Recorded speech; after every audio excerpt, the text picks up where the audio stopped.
बोलताना असं म्हणाली की जे न देखे रवी ते देखे कवी, पण आता अनुभव असा होता की इतकं काही घडते पण न देखे कवी असं असं याच्यावर काही लोक काय म्हणतात की कवी हे रात्री बोंबलत फिरतात.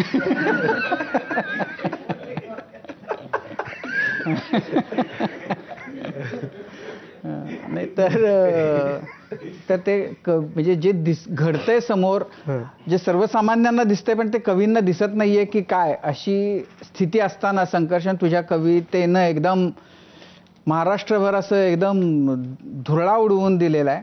आणि प्रचंड कौतुक आणि त्याचं म्हणजे त्याची गंमत अशी आहे, जे महाराष्ट्राच्या आपण म्हणूया की महाराष्ट्राची जी प्रगल्भता आहे, सांस्कृतिक समृद्ध जो आपला वारसा आहे, आणि त्याच्यामध्ये असं नर्मविनोदी ज्या कोपरखळ्या असतात त्याही समजून घेण्याची आणि त्या पचवण्याची ताकद इथल्या महाराष्ट्राच्या मातीत आहे. त्यामुळे सगळ्या राजकारण्यांनी सुद्धा त्या तुझ्या कवितेचं, अगदी सर्व पक्षीय नेत्यांनी त्याचं खूप तोंड भरून कौतुक केलं.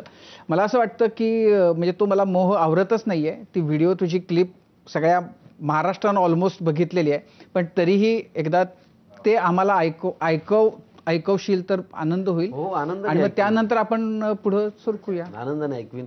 खरं तर काय होतं की एखादं बक्षीस मिळाल्यानंतर, एखादा अवॉर्ड मिळाल्यानंतर आपल्याला असं वाटतं की आपल्या करिअरचा एखादा टप्पा पूर्ण झाला.